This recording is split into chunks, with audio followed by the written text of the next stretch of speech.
الله وبركاته.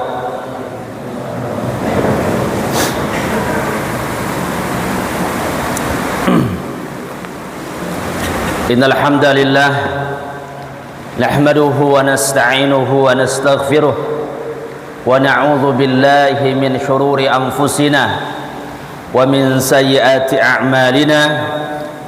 من يهده الله فلا مضل له ومن يضلل فلا هادي له.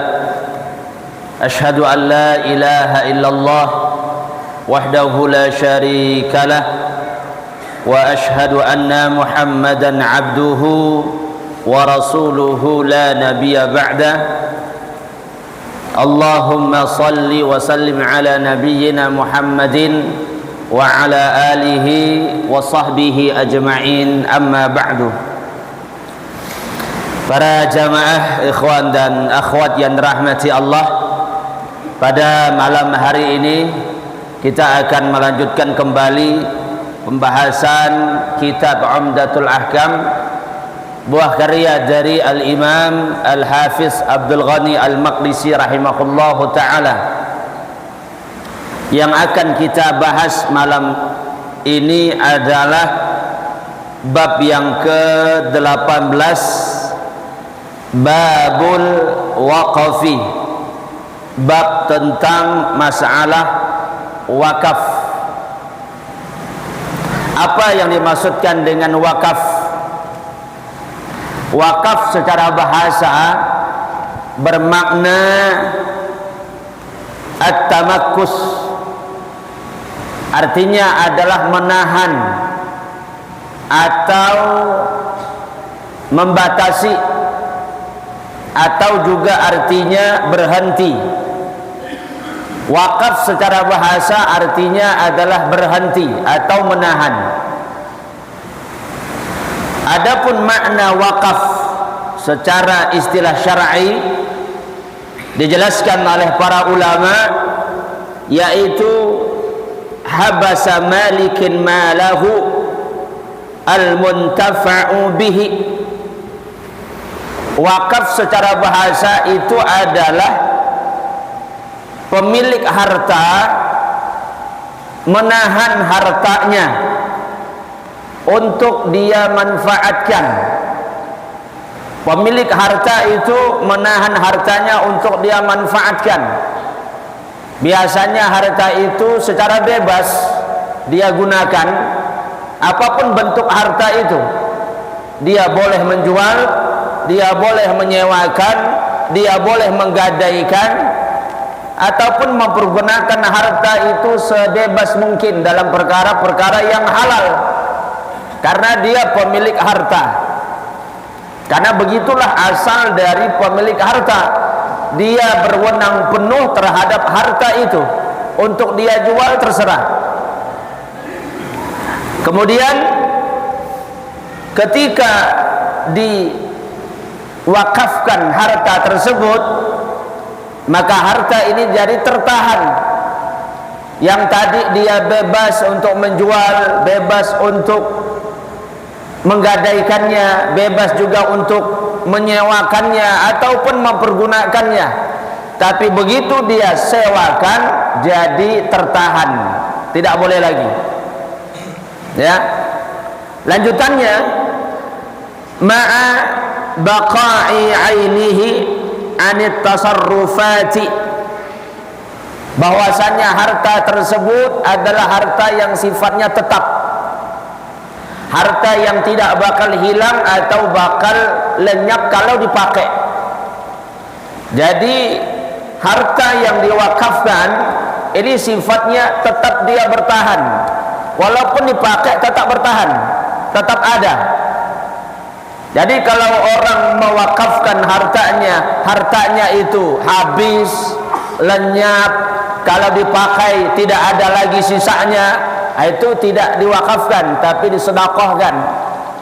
Contohnya umpamanya makanan, dia punya makanan satu meja, dia punya makanan satu lemari, lalu dia mengatakan aku wakafkan makanan ini, maka tidak disebut wakaf.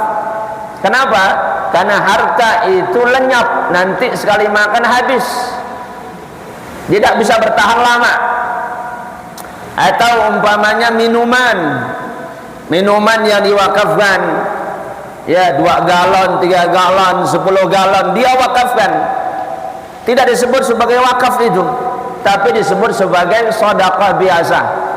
Karena minuman ini ya pasti diminum, satu saat nanti akan habis dalam jangka waktu tertentu, bisa setengah hari, bisa 1 hari, bisa beberapa hari, tapi dia nanti akan habis.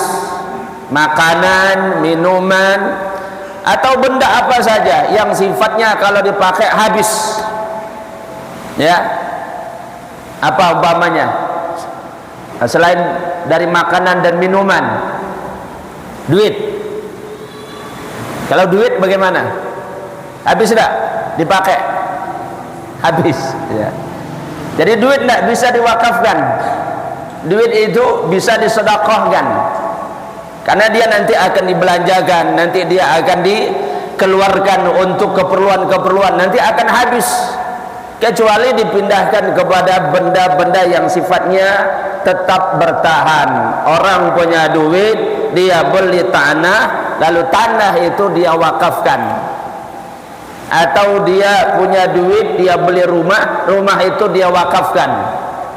Atau dia beli kendaraan, kendaraan itu dia wakafkan. Nah, boleh. Karena harta yang akan dia wakafkan harta yang sifatnya bertahan. Lalu apa lagi selanjutnya? Wa tasbili manfaatihi ala syai'in min anwa'i taqarrubi ibtigha'an biwajhillahi ta'ala. Bahwasanya harta tersebut ketika diwakafkan diserahkan dalam rangka untuk agama Allah, kepentingan-kepentingan yang sifatnya kepentingan umum yang berkaitan dengan agama, dikeluarkan di jalan Allah Subhanahu wa taala, dan dia merupakan salah satu di antara bentuk taqarrub kepada Allah. Karena wakaf ini harus punya niat orang yang mewakafkan hartanya untuk ibadah kepada Allah Subhanahu wa taala dan untuk mendapatkan wajah Allah, ikhlas karena Allah, bukan karena politik, bukan karena partai, bukan karena supaya dia dipilih sebagai pejabat pemerintah, sebagai bupati, sebagai gubernur, sebagai dewan ataupun yang lainnya. Jangan nanti mewakafkan tanah supaya nanti dia dipilih atau dicoblos atau didukung nanti dia naik jadi pejabat, bukan, ya, murni mencari wajah Allah Subhanahu wa taala. Jadi 3 perkara tersebut makna ta'rif daripada wakaf, dan ketiganya harus terpenuhi kalau mau dikatakan wakaf yang sahih, wakaf yang benar-benar akan diterima oleh Allah Subhanahu wa taala. Ya, pertama tadi apa? Pertama adalah kepemilikan dari orang yang punya harta tertahan, dia tidak bebas lagi menggunakannya karena sudah diserahkan kepada Allah. Makanya disebut dengan wakaf. Ya, secara bahasa tadi sudah kita sebutkan, dia tertahan, berhenti, dia tidak bisa lagi dijual, tidak bisa lagi disewakan, tidak bisa lagi untuk diwariskan dan seterusnya. Jadi sudah diberhentikan, dikokohkan untuk Allah Subhanahu wa taala. Tidak boleh dikacau-kacau lagi. Itu namanya wakaf, dan hartanya harta yang terus bertahan, bukan harta yang bakal habis, dan itu dalam rangka mencari wajah Allah. Lalu yang berkaitan dengan masalah hukum dari wakaf, menyerahkan wakaf, dia punya niat untuk berwakaf, mungkin dia punya harta, lalu dia ingin beribadah kepada Allah lebih banyak, ya, lalu dia punya niat untuk mewakafkan harta yang dia punya, baik itu tanah, apalagi rumah, kendaraan, ya, atau bangunan-bangunan tertentu. Mungkin dia punya ruko mau diwakafkan, atau dia punya kendaraan mau diwakafkan, kendaraannya mungkin bisa dipakai nanti dalam rangka untuk dakwah dan seterusnya. Jadi wakaf itu tidak hanya berkaitan dengan tanah, ya, walaupun mungkin banyak orang mewakafkan tanah, tapi wakaf ini bisa apa saja sepanjang harta itu tetap bertahan, dipakai tapi tetap bertahan, tidak habis, termasuk kendaraan. Baju juga boleh, pakaian, karena dia tetap bertahan.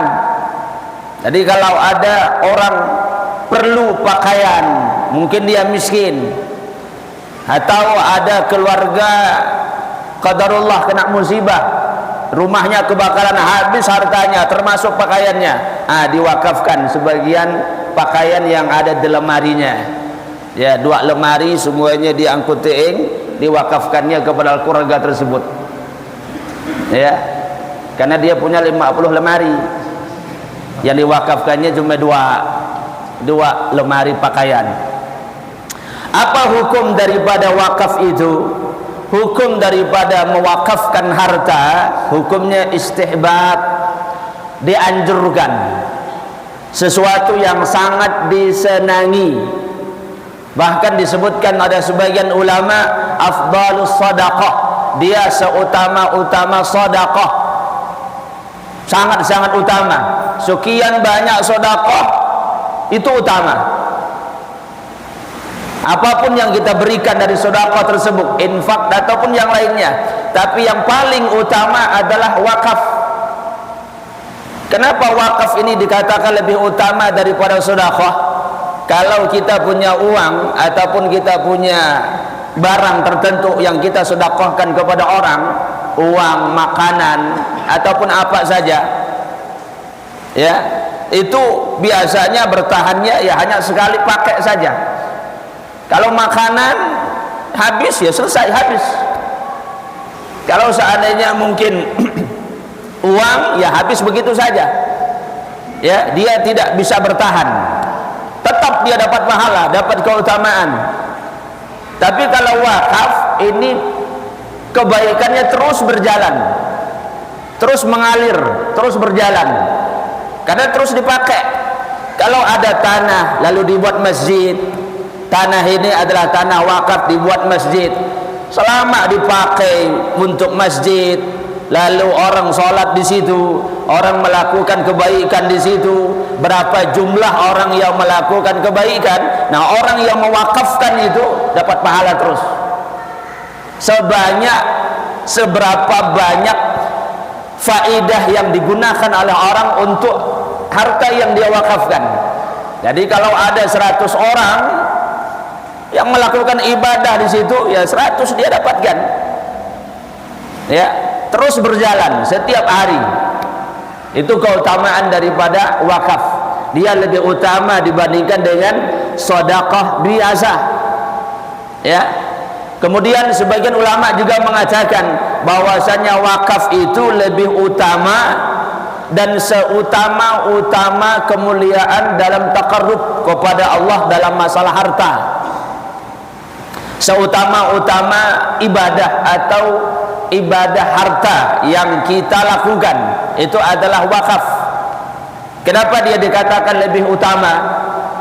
Ya, karena sifat wakaf ini beda dengan sifat sedekah. Wakaf ini betul-betul dia serahkan semuanya kepada Allah. Kalau tanahnya satu bidang, sudah serahkan semua kepada Allah. Ini kan sesuatu yang luar biasa. Kalau orang sedekah ya paling-paling berapa? Kalau jumlah makanan hanya berapa bungkus. Kalau jumlah duit hanya berapa ribu ataupun beberapa rupiah. Tapi kalau wakaf, ya, dan rata-rata orang mengeluarkan wakaf secara uruf kebiasaan jumlahnya besar. Walaupun bisa juga yang jumlahnya kecil, tapi secara uruf biasanya jumlahnya besar. Tanahnya luas, 2 hektar, 4 hektar dia wakafkan untuk di jalan Allah Subhanahu wa taala. Ada rumah dia wakafkan, ya, wakaf nanti untuk orang miskin boleh.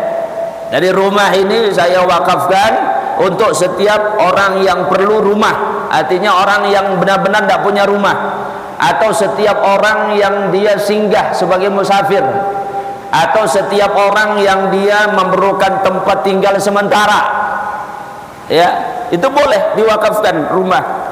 Jadi dia sudah punya niat, nanti siapapun yang perlu rumah untuk sementara, nanti dia bisa tinggal di situ, ya. Ataupun para musafir yang perlu tempat nginap, yang perlu tempat bermalam, dia wakafkan itu, ya.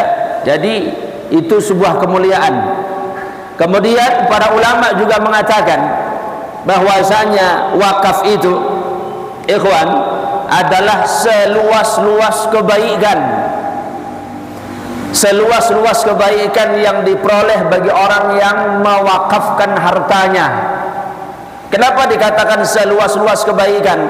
Tadi sudah kita sebutkan, hartanya, manfaatnya itu terus mengalir. Apalagi untuk masjid, untuk pendidikan, untuk pesantren, ya, dan seterusnya, itu terus mengalir. Jadi kebaikannya begitu luas dan tidak akan pernah berhenti sampai nanti dia mati. Ya, kalau kita ngasih orang duit, ya sekian rupiah, ataupun ngasih makanan, ya selesainya sampai di situ, sesuai dengan apa yang kita berikan. Tapi kalau wakaf terus berjalan, karena wakaf ini adalah harta yang memang diwakafkan kepada Allah untuk kepentingan umum, untuk kepentingan kaum muslimin. Jadi seberapa banyak kaum muslimin mendapatkan manfaat dari harta wakaf ini, sebegitulah dia akan dapatkan keutamaannya, ya. Jadi merupakan kebaikan yang sangat luas. Karena itu para ulama kita juga menegaskan, waqad thabata bisunnati li ahadits katsirah minha hadisun Abi Hurairah. Oleh karena itu, hal yang berkaitan dengan wakaf ini telah tetap dalilnya dari sunnah-sunnah Nabi sallallahu alaihi wasallam tentang penganjurannya dan tentang pensyariatannya. Di antaranya adalah hadis Abu Hurairah bahwasanya Nabi sallallahu alaihi wasallam bersabda, "Idza mata ibnu Adam inqata'a 'amaluhu illa min thalathin sadaqatun jariyah." Nabi sallallahu alaihi wasallam bersabda, apabila mati anak Adam, maka terputuslah amalannya. Dia tidak bisa beramal lagi, secara umum tidak bisa beramal, karena kematian itu adalah batas akhir orang bisa beramal. Sebelum kematian datang, dia masih bisa beramal. Tapi kalau sudah kematian datang, maka amalannya terputus. Ya, itu memisahkan antara negeri dunia dengan negeri akhirat. Begitu mati datang, maka dia tidak bisa lagi beramal. Maka sepanjang masih diberikan umur dan usia, perbanyak kita untuk beramal. Ya, sebelum batasannya habis. Lalu Nabi Shallallahu Alaihi Wasallam menyebutkan kecuali 3 yang akan terus mengalir, amalannya terus mengalir. Terputus dalam amal itu maksudnya, kata ulama, ada 2 makna. Makna yang pertama, dia tidak bisa lagi beramal. Ya, tidak mungkin orang mati beramal, tidak mungkin. Orang mati sholat, kalau orang mati bisa sholat, ada jari disolatkan, gak sholat orang lah, ya, dia tidak bisa lagi beramal, makanya dia disolatkan. Ya, orang mati wajib mandi, wajib baginya untuk mandi, wajib, karena dia tidak bisa mandi maka dimandikan. Kalau dia seandainya bisa mandi, mandi seorang, karena itu kewajiban antum, mandi seorang aja, berarti dia masih belum mati. Terputus amal, dia tidak bisa lagi beramal.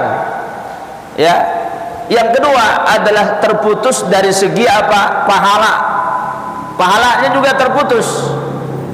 Kalau orang tidak beramal, ya tidak mendapatkan pahala, amalnya terputus, pahalanya pun juga terputus. Kecuali 3, kata Nabi, yang akan terus mengalir. Salah satunya adalah sedekah jariyah. Sedekah jariyah salah satunya adalah dengan praktek wakaf. Ya, itu yang akan terus mengalir. Jariyah itu artinya dia mengalir terus. Walaupun nanti dia sudah mati, waktu dia masih hidup dapat pahala, waktu dia sudah mati, dan terus akan dapat pahala, tidak pernah bakal terputus, ya, sampai harta yang dia wakafkan itu musnah, tidak lagi bermanfaat, ya. Nah, itulah bagian amal kita yang kita simpan, ya, amalan yang terus mengalir pahalanya. Disebutkan oleh ulama, di antaranya Syekh Al-Bassam rahimahullahu ta'ala, wa ijma'us sadri al-awwali minas sahabati wat tabi'in ala jawazihi wa luzumihi. Karena itu telah disepakati oleh para sahabat di beberapa riwayat dan juga para tabi'in tentang disyariatkannya dan dibolehkannya seseorang untuk mewakafkan tanahnya atau mewakafkan hartanya. Qala Asy-Syafi'i rahimahullah, berkata Imam Syafi'i, kata beliau, walam yahbus ahlul jahiliyati fima ullimathu. Orang-orang jahiliyah, mereka tidak bisa menahan dari harta-harta mereka. Artinya mereka tidak bisa berinfak, tidak mewakafkan harta-harta mereka. Wa inna ma habasa ahlul Islam.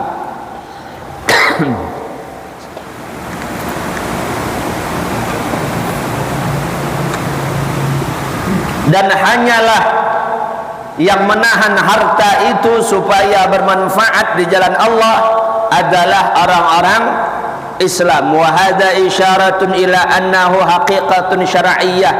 Dan ini adalah merupakan syarat, ini merupakan isyarat terhadap pensyariatan secara hakiki daripada wakaf, dari harta yang dia miliki, ya.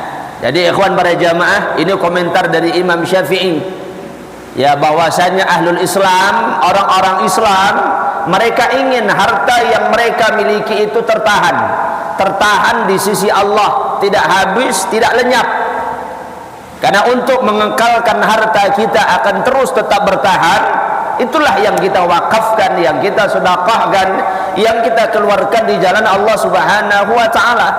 Sedangkan yang kita punya, yang kita ada, dia akan lenyap, imma nanti akan habis, yang kedua jadi harta warisan. Yang diwakafkan itu yang tetap bertahan dan tertahan di sisi Allah, dijaga oleh Allah Subhanahu wa taala. Nah, beliau mengatakan ahlul Islam, mereka ingin harta-harta mereka itu tetap kekal di sisi Allah Subhanahu wa taala. Kemudian waqala At-Tirmidzi rahimahullahu taala, Al-Imam Tirmidzi beliau mengatakan, la na'lam baina sahabati wal muqaddimina min ahli al-ilmi khilafan fi jawazi waqfil ardin. Kata beliau, kami tidak mengetahui di sisi para sahabat, di sisi para ulama-ulama terdahulu dari kalangan ahlul ilmi, adanya khilaf, adanya perselisihan tentang bolehnya dan disyariatkannya seseorang untuk mewakafkan tanah-tanahnya. Al-ardin itu artinya tanah-tanahnya. Jadi sesuatu yang bisa diwakafkan salah satunya adalah tanah, ya, untuk masjid, untuk pendidikan, untuk pesantren, untuk kepentingan kaum muslimin ataupun masyarakat secara umum. Ya, kata beliau tidak ada khilaf di sisi para sahabat, di sisi para ulama tentang dibolehkannya mewakafkan tanah. Ya. Kemudian waqala Abu Hanifah, berkata al-Imam Abu Hanifah, la yalzimu wa khalafahu jami'u ashabihi, maka tidak didapatkan adanya perbedaan atau perselisihan di kalangan sahabat Nabi sallallahu alaihi wasallam tentang disyariatkannya wakaf. Karena sebagian sahabat, para ikhwan, itu mereka mewakafkan tanah-tanah mereka. Bahkan disebutkan di beberapa riwayat, sahabat Abu Talha pernah datang kepada Nabi Shallallahu Alaihi Wasallam dan dia punya tanah, yang tanah itu ditanami dengan korma. Lalu dia datang kepada Rasulullah dan mengatakan, ya Rasulullah, apa yang engkau perintahkan kepadaku untuk tanah ini, untuk lokasi tanah ini? Ya, maka Nabi Shallallahu Alaihi Wasallam menganjurkan sebuah anjuran yang paling baik. Apa itu? Diwakafkan. Maka sahabat Abu Talha, maka beliau pun mewakafkan tanah tersebut, tanah yang paling dia sukai, yang paling dia cintai, yang ada di kota Madinah. Ya, dan tidak hanya beliau, nanti kita akan sebutkan riwayat dalam kitab ini Umdatul Ahkam. Sahabat Abdullah bin Umar meriwayatkan tentang bagaimana bapak beliau mewakafkan tanah yang dia miliki. Kemudian waqala Jabir bin Abdullah, lam yakun ahadun min ashabi Rasulillah sallallahu alaihi wasallam za maqdarah illa waqafa. Kata beliau, tidak ditemukan seorang sahabat Nabi pun yang mana sahabat ini memiliki kekuatan atau kemampuan. Sahabat ini punya harta, sahabat ini punya kemampuan, kecuali kecuali kata sahabat Jabir bin Abdullah, kecuali sahabat itu mewakafkan tanahnya ataupun hartanya. Jadi maksud beliau, tidak ditemukan seorang pun sahabat yang kaya, yang punya harta banyak ataupun punya kelebihan harta yang tidak mewakafkan hartanya. Hampir semua sahabat itu mewakafkan tanahnya atau mewakafkan hartanya secara umum untuk jalan fisabilillah, ya, untuk sesuatu kepentingan Islam. Karena ikhwan, para sahabat ketika mereka berinfak, ketika mereka mewakafkan harta-harta mereka, itulah pendukung dakwah. Dakwah yang ditegakkan oleh Nabi dan dibantu oleh mereka para sahabat dari harta-harta yang mereka miliki. Jadi jalan dakwah jadi mudah. Ya, makanya dakwah ini perlu kepada orang-orang yang dermawan, orang-orang yang ringan tangan, orang-orang yang hatinya terpanggil untuk mengekalkan hartanya di jalan Allah Subhanahu wa taala. Karena ini bagian daripada nilai dakwah, dan begitulah para sahabat. Ya, hampir kata beliau tidak didapatkan sahabat yang punya kemampuan kecuali mereka mewakafkan harta-harta yang mereka miliki. Nah, lalu ikhwan para jamaah, wa bihada yu'lam ijma'ul qarni al-mufaddal alaihi. Karena itu diketahui bagaimana para sahabat-sahabat dahulu yang merupakan generasi terbaik, itulah yang mereka amalkan dan itulah yang mereka praktekkan dalam mewakafkan harta-harta yang mereka miliki di jalan Allah Subhanahu wa taala. Baik, kita akan bacakan hadis nomor 284. An Abdullah bin Umar radhiyallahu taala anhuma qala. Dari sahabat Abdullah bin Umar, semoga Allah Subhanahu wa taala meridhai keduanya. Beliau berkata, asaba Umar ardan bi Khaybar. Adalah sahabat Umar, berarti bapak beliau, itu memiliki tanah sebidang tanah di Khaybar, daerah Khaybar. Ya, daerah yang tidak jauh dari beberapa kota-kota besar di sekitarnya. Memiliki tanah, sebidang tanah di daerah Khaybar. Dan disebutkan oleh sebagian ulama, tanah yang dimiliki oleh sahabat Umar waktu itu luasnya 100 kali dari anak panah. Anak panah itu kalau dulu itu panjang-panjang. Ya, kalau kita di zaman sekarang anak panah itu pendek-pendek, 60 ya, setengah meter lebih sedikit. Kalau dulu panjang-panjang.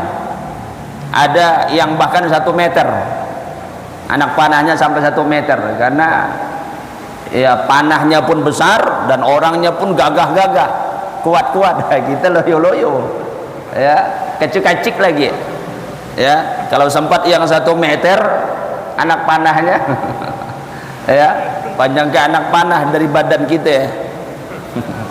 Itu makanya berdua, 1 megang, 1 narik. Ya, jadi paling tidak 1 meteran anak panah di zaman dahulu. Dan sebagian ulama mengatakan bukan anak panah tapi tombak. Nah, tombak di zaman dahulu itu ada yang 2 meter, ada yang 1 meter lebih. Tombak yang mereka punya, dan rata-rata sekitar 2 meteran. Ya, tanah yang dimiliki oleh sahabat Umar di Khaybar itu 100 tombak. Ukurannya 100 tombak. Jadi kalau 1 tombak itu 2 meter, ya berarti kalau kali 100 jadi berapa? 200 meter. 200 meter. Ya. Itu luasnya 200 meter yang dimiliki oleh sahabat Umar di Khaybar. Fa'atan Nabi sallallahu alaihi wasallam yasta'miruhu fiha. Maka dia datang kepada Nabi sallallahu alaihi wasallam dalam rangka untuk meminta saran kepada Nabi, minta saran, minta pendapat. Datang kepada Rasulullah, minta pendapat kepada beliau terhadap tanah yang beliau punya, ya, yang beliau miliki. Faqala, sahabat Umar mengatakan, ya Rasulullah, inni asabtu ardan bi Khaybar lam usibu malan qatt huwa anfusu indi minhu. Wahai Rasulullah, aku punya tanah di Khaybar dan tanah ini aku miliki, dan tanah ini adalah tanah yang paling, menurutku paling bagus, paling baik. Ya, pertama adalah tanah ini subur. Yang kedua, memang tanah ini sangat-sangat baik dibandingkan dengan yang lain. Dan itu yang paling aku sukai. Artinya harta inilah yang paling aku sukai. Nah, lihat, dia datang kepada Nabi sallallahu alaihi wasallam minta saran terhadap harta yang paling dia sukai. Ya, tanah itu strategis, tanah itu subur dan sangat baik. Bagaimana pendapatmu wahai Rasulullah terhadap tanah yang aku miliki ini? Itu artinya, ikhwan para jamaah, para sahabat, kalau mereka mewakafkan sesuatu itu cari yang terbaik, bukan cari yang terburuk. Ya, bukan cari yang terburuk, cari yang terbaik. Karena apa? Karena Allah Subhanahu wa taala menegaskan dalam surah Ali Imran ayat 92. Allah menegaskan, lan tanalul birra hatta tunfiqu mimma tuhibbun. Kalian tidak akan pernah mendapatkan kebaikan dari infak-infak kalian tersebut sampai kalian menginfakkan sesuatu yang paling kalian cintai, yang paling kalian sukai. Ya, jadi dimaksimalkan dia sesuatu yang kita sukai. Ya, bahkan kalau seandainya menginfakkan sesuatu ataupun mewakafkan tanah umpamanya, cari yang terbaik, lokasinya, tanahnya, dan seterusnya. Sangat baik, sangat bagus. Ya, dan itulah yang dilakukan oleh sahabat Umar. Dan begitu juga sahabat Abu Talhah tadi yang kita sebutkan. Tanah yang akan dia wakafkan ini tanah yang sangat baik dan sangat subur, karena ditanami dengan kurma dan hasilnya sangat banyak. Datanglah sahabat Umar ini, ya, kata beliau, ini harta yang menurutku tidak ada lagi harta yang lebih baik daripada ini. Maka beliau meminta saran, ya, fama ta'muruni bih, wahai Rasulullah, apa yang kau perintahkan untukku dengan tanah tersebut? Ya, minta saran, minta saran. Ya, kalau kita punya tanah Apa yang kira-kira kita lakukan? Hah? Jual aja lah. Jual aja lah untuk apa? Untuk puas-puas. Nanti duitnya bisa beli ini, nanti duitnya bisa beli itu, nanti duitnya bisa jalan-jalan, nanti duitnya bisa puas-puas lah, foya-foya, duit banyak. Ya, kalau aku nak beli motor, nak beli oto, nak beli macam-macam. Ya. Jadi kalau sahabat dahulu punya harta datang kepada Nabi. Kalau kita zaman sekarang datang ke toko. Nak nabung di sini ya, datang ke toko, datang ke warung. Nah itu tuh, ditukar dengan kendaraan, ditukar dengan berbagai macam hal pernak-pernik.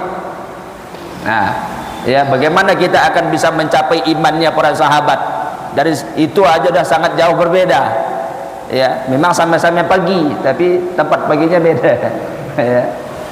Nah, kalau mau mengikuti para sahabat, nah, punya harta, punya tanah, diwakafkan.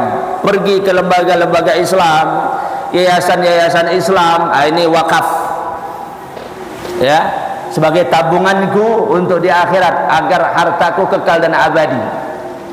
Ya, para ikhwan, para jamaah. Kemudian sahabat Umar tadi meminta kepada Nabi, apa yang kau perintahkan kepadaku? Qala Rasulullah sallallahu alaihi wasallam bersabda, in syi'ta habasta aslaha wa tasaddaqta biha. Kata Nabi sallallahu alaihi wasallam, kalau kau mau, kau wakafkanlah tanah itu. Ini saran terbaik dan sesuatu perintah terbaik yang diberikan oleh Nabi kepada sahabat Umar. Lalu engkau bersedekahlah dengannya, dengan hasil yang masih ada pada tanah itu. Jadi ikhwan para jamaah, orang kalau mewakafkan tanah, ada orang mewakafkan tanah, tapi ada tumbuh-tumbuhannya, ada mungkin dia menanam sesuatu yang berbuah, maka dia dibolehkan untuk memanfaatkan buah tersebut. Dia masih boleh memanfaatkan buah itu untuk dia ambil atau untuk dia sedekahkan. Ya, kalau umpamanya tanam-tanaman yang ada di tanah tersebut memang menghasilkan sesuatu, nah, masih boleh dia untuk berinfak dengannya ataupun dia pakai, dia gunakan. Makanya Nabi Shallallahu Alaihi Wasallam katakan, kalau kau mau maka wakafkanlah, ya, dan bersedekahlah dengan hasil yang ada dalam tanah tersebut, di tanah itu. Qala, maka sahabat Abdullah bin Umar mengatakan, fatasaddaqa biha Umar. Maka sahabat Umar mensedekahkan sesuatu hasil dari tanah tersebut, ghaira annahu la yuba'u asluha.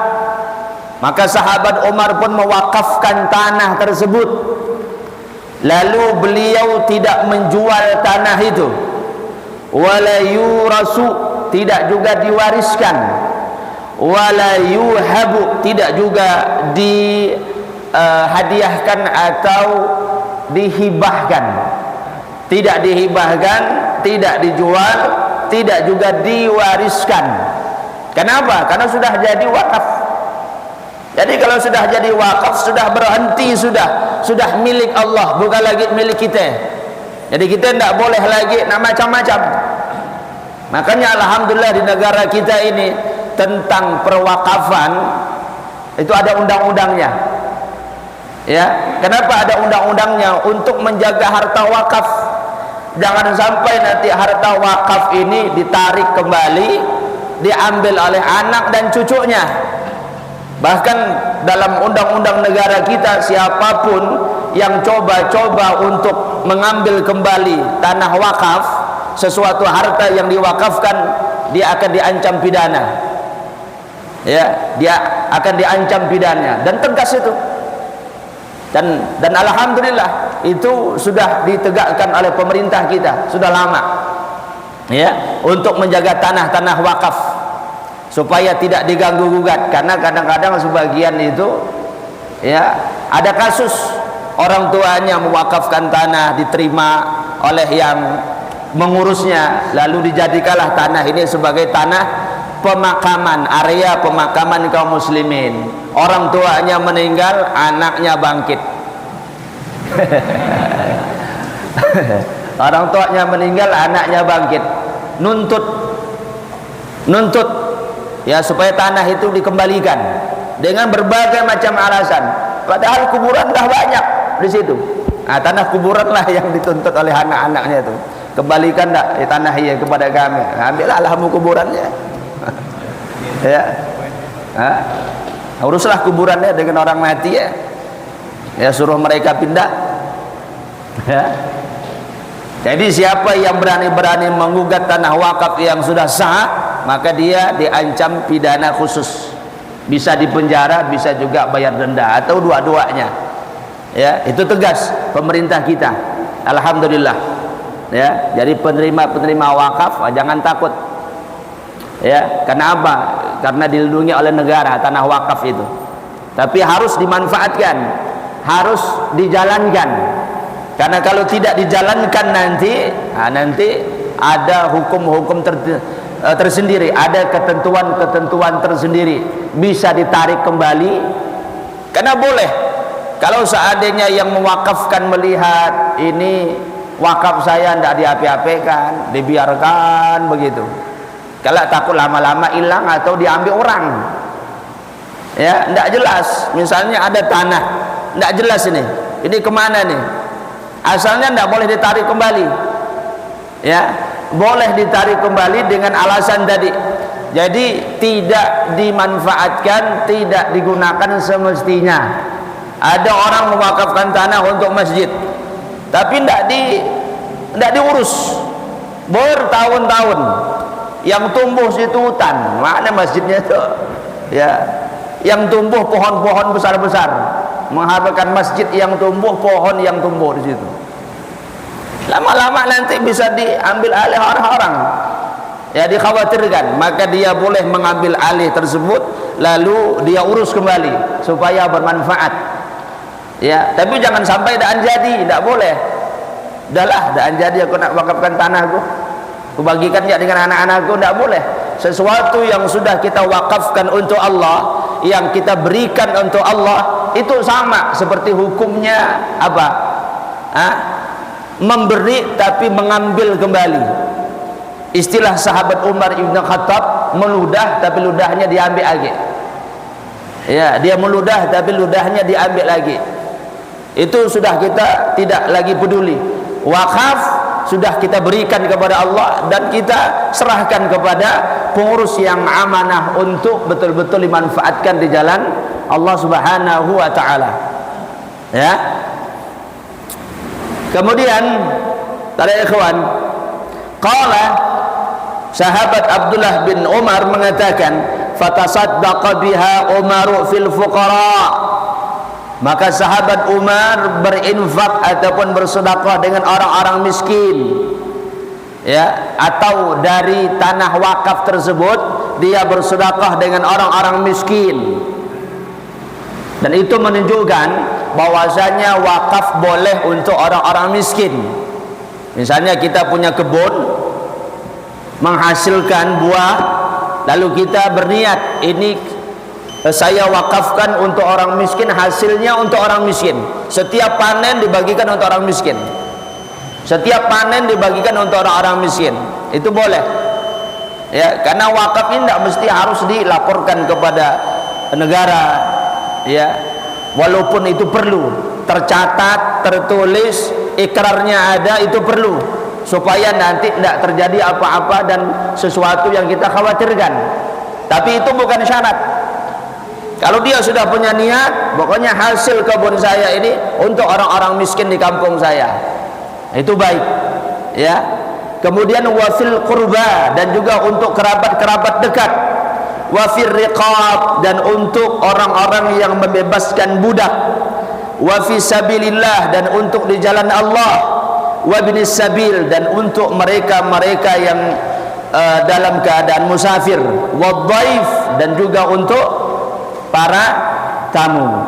la junaha ala man waliyaha ay ya'kula minha bil ma'ruf, maka tidak masalah, tidak berbahaya atau dibolehkan bagi siapa yang diwalikan atau diwakilkan mengurus wakaf untuk memakan sesuatu dari hasilnya dengan cara yang ma'ruf.